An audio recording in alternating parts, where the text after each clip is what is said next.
आपको लॉ के बारे में और थोड़ा डिटेल बता दूं कि जो लॉ हमारे अगेंस्ट में, पहले क्या था कि लोगों को मालूम नहीं था, लेकिन आज की तारीख में किसी भी डॉक्टर को केस करना है तो बंदा एडवोकेट के पास जरूर जाता है, और एडवोकेट के पास पूरा नॉलेज रहता है कि डॉक्टर को किस तरह फंसा सकते हैं।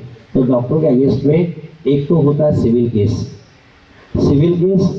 निग्लिजेंस का, जो एक कंज्यूमर प्रोटेक्शन में होता है और एक सिविल कोर्ट में होता है। कंज्यूमर प्रोटेक्शन कोर्ट में आपके पॉपुलेट में कंज्यूमर प्रोटेक्शन के बारे में बताया, इसलिए मैं खाली शॉर्ट में बता दूं। कंज्यूमर प्रोटेक्शन एक्ट के अंडर में they can file a case against you for the negligence cost in the treatment. यहाँ तक कि पेशेंट जिंदा है तो भी आपके ऊपर केस कर सकता है। एग्जाम्पल देता हूँ मैं कि मान लो आपने पेशेंट को क्लोरोक्विन प्रिस्क्राइब किया और पेशेंट को गैस्ट्राइटिस हो गई, पेशेंट जाके एडमिट हो गया और आपने मलेरिया का टेस्ट नहीं किया था, कोई करता नहीं, सिम्टम पे देते हैं, और फिर अगर वो केस फाइल करता है तो देन आपको कुछ नहीं होगा if you depended by us, क्योंकि हमको मालूम है वहाँ इंपॉर्टेंट क्या है रिटन स्टेटमेंट का, लेकिन he can file a case against you. मैं एक छोटा एग्जाम्पल दिया, it can happen with any drug. मैं आपको बताऊँ सुप्रीम कोर्ट के डिसीजंस मैं बताता नहीं हूँ क्योंकि आप डरते हो, डरोगे, लेकिन मैं आपके नॉलेज के लिए बता रहा हूँ कि सुप्रीम कोर्ट के ऐसे डिसीजंस हैं जो अगर आप फॉलो करने लग जाओ तो प्रैक्टिस नहीं कर सकते, और कुछ दिनों में सुप्रीम कोर्ट आपको फॉलो करने को लगाएगा। उसमें एक डिसीजन है कि you have to give every detail about the side effect, drug interaction, contraindication of a drug before prescribing to the patient. कि आपने अगर उसको अमॉक्सिसिलिन दिया है तो आपको उसको बताना जरूरी है कि इससे डायरिया हो सकता है। अगर आप उसको इंजेक्शन देने जा रहे हो पैरास्टिमोल का भी, तो आपको बताना जरूरी है कि इसका एक साइड इफेक्ट एनाफिलेक्टिक शॉक है जिसमें तुम्हारी जान जा सकती है। आप ऐसा बताने लगोगे तो आपको खड़क दे देगा। लेकिन लॉ है कि you have to explain every bit detail, कि जब फंसोगे तो ये लॉ तकलीफ देती है। दूसरा सुप्रीम कोर्ट का डिसीजन है कि you have to take a complete history before prescribing a drug. अब कंप्लीट हिस्ट्री लेके बैठोगे तो आप दिन में 5 पेशेंट भी नहीं देख पाओगे, लेकिन जब तकलीफें आती है तो ये सब बाहर आती है, क्योंकि लॉ को एक फ्रेमवर्क में है ना, तो फिर हमको डिफेंस गेम खेलना पड़ता। सिविल केस के अंदर कंज्यूमर प्रोटेक्शन कोर्ट में 2 साल का टाइम लिमिटेशन पीरियड है कि आज अगर आपके साथ किसी पेशेंट ने पंगा किया और 6 महीने तक नहीं आया तो आपको खुश होने की जरूरत नहीं कि चलो मैटर क्लोज हो गया, क्योंकि 18 महीने के बाद भी आपके हाथ में एक प्यारा सा नोटिस आ सकता है 2 साल का। क्योंकि हमारे पास आते हैं इसलिए हम जानते हैं कि बराबर 2 साल खत्म होने के पहले नोटिस आएगा, 2 साल के पहले का केस, और आपके हाथ में नोटिस आया तो आपको पसीना छूट जाता, क्योंकि नोटिस में अमाउंट आज की तारीख में 20 से 25 लाख के नीचे नहीं रहता। कोर्ट देगा कितना बात की बात है, लेकिन क्लेम करने वाला अमाउंट जो क्लेम करता है करोड़ में आजकल क्लेम कर रहे हैं। छोटे केसेस में 10 से 15 लाख तक कम से कम, हमारे पास तो रोज आते हैं, इसलिए हमको आदत पड़ गई है। मिनिमम 10 to 15 लाख का आपको रहेगा कि तुमने क्लोरोक्विन लिखा था, इसकी वजह से एडमिट हो गया, उसकी वजह से 4 महीना काम पे नहीं जा पाया, इतना लॉस हो गया, mental arrestment, medical treatment, testing, compensation solve for 10 lakh rupees. आप डर जाते हो, होता कुछ नहीं, केस जीतते आप हो, लेकिन आपने डर के केस को खराब कर देते हो, क्योंकि डर के भागोगे किसी के पास, किसके पास भागोगे? लॉयर के पास भागोगे। लॉयर को मेडिसिन का नॉलेज नहीं रहता, तो लॉयर मेडिसिन का नॉलेज किससे मांगेगा?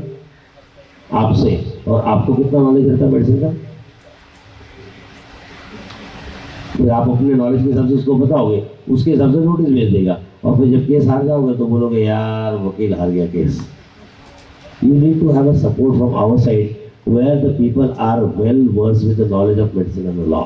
आज तक हम एक केस नहीं हारे। कहने का मतलब कि हाउ यू प्रेजेंट योरसेल्फ। तो कंज्यूमर कोर्ट में 2 साल का लिमिटेशन पीरियड है, सिविल कोर्ट में 3 साल का लिमिटेशन पीरियड है। इसलिए अगर आप ओपीडी पेपर रखते हो तो you should preserve not less than 3 years, actually it is 5 years। और डिस्पोजिंग के पहले देयर इज अ लॉ। मैं आप लोगों को बुलेटिन भेजूंगा, जितने लोग यहाँ अवेलेबल है मैं नंबर लेके आप लोगों को बुलेटिन भेजूंगा कि किस तरह से आप पेपर को डिस्पोज कर सकते हो और कब तक ओपीडी पेपर रख सकते हो। तो लिमिटेशन पीरियड सिविल में तो उन दोनों चीज़ के लिए मैं आपको बता दूं, आप इंडेमनिफाई कर लो, केस हार भी जाएगा तो कुछ नहीं होता। इंडेमनिफाई करने का मतलब कि एक इंश्योरेंस पॉलिसी ले लो 10 लाख रुपए की, कि अगर मान लो खुदा ना खास्ता, आज की तारीख में रोज ही होता है कि एक आधा केस आ भी गया, कोर्ट में चले भी गया, आप केस हार भी गए और कोर्ट ने बोल दिया कि 8 लाख भरो, तो आपको अपना दवाखाना नहीं बेचना पड़ेगा, आपको अपना घर नहीं बेचना पड़ेगा। इंश्योरेंस कंपनी है और 10 लाख तक का आपको क्लेम देती। We take out indemnity, so indemnify करके रख लो, बिकॉज वी गिव 5 lakhs का फ्री इंडेमनिटी 3000 रुपीज़। तो उतना तो कम से कम आपको सिक्योरिटी चाहिए। अगर आपने इंडेमनिटी किया है तो आपको सिविल कोर्ट में डरने की जरूरत नहीं। अब दूसरा पार्ट आ गया क्रिमिनल कोर्ट।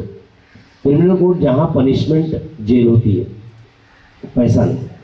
सिविल कोर्ट में पनिशमेंट पैसा होता है कि 5 लाख 3 लाख आप जेल नहीं जाते। क्रिमिनल कोर्ट में यू गो टू जेल।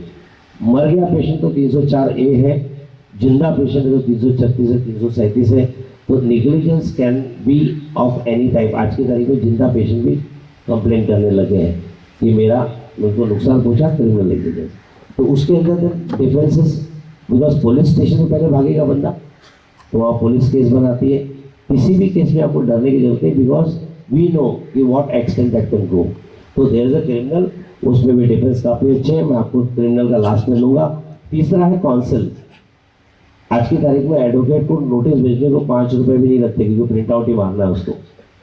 तो क्या करता, कंज्यूमर की भी नोटिस आपको भेज देता, क्रिमिनल की भी भेज देता, और साथ में मेडिकल काउंसिल को भी। तो मेडिकल काउंसिल कौन सी, अपनी यूनानी की काउंसिल हो गई या IMC हो गई, तो उनके पास पावर है उस पर्टिकुलर केस को समझने का और डिसाइड करने का। लेकिन उसमें भी आपको डरने की जरूरत है, क्योंकि उसमें भी मैक्सिमम पनिशमेंट क्या है, आपका रजिस्ट्रेशन कैंसिल नहीं होता, मैक्सिमम पनिशमेंट होता है सस्पेंशन ऑर्डर, कि 7 दिन के लिए रजिस्ट्रेशन सस्पेंड कर दिया। तो 7 दिन के लिए घूमने चले जाने का, कभी जिंदगी में गए नहीं, 7 दिन का चले जाओ, 7 दिन बाद आगे प्रैक्टिस करो, उससे ज़्यादा कुछ नहीं होता। इसलिए डरने की जरूरत नहीं। अनलेस एंड अनटिल तुम पेशेंट के साथ सेक्सुअल रिलेशन बना लो और वो पेशेंट बाद में जाके आपके अगेंस्ट में केस कर दे, तो उस केस में आपका रजिस्ट्रेशन रद्द हो सकता है, क्योंकि तुमने एडवांटेज दिया पेशेंट का। ऐसे भी केस हमारे पास आए हैं कि हमारे डॉक्टरों ने, पेशेंट ने थोड़ा सा हवा क्या दिया, उनके साथ सब कुछ हो गया। और उसके बाद केसेस भी किए हुए, ऐसे केसेस कंपाउंडर के साथ तो कॉमन हो चुका है, इसलिए उसमें डिस्कशन भी नहीं करना रहता आपको। तो लेकिन वो भी, जैसे कंपाउंडर के साथ भी आपका इनसेट रिलेशनशिप हो गया और कल को कंपाउंडर ने बोला मेरे से शादी करो, आपने नहीं किया और कोई एडवोकेट के पास गए केस कर दी, तो उस पर भी आपका रजिस्ट्रेशन कैंसिल हो सकता है। So these are the things which leaded to the registration cancellation. बाकी केसेस में खाली सस्पेंशन है। पेशेंट मर भी गया तो सस्पेंशन के ऊपर कुछ नहीं होता।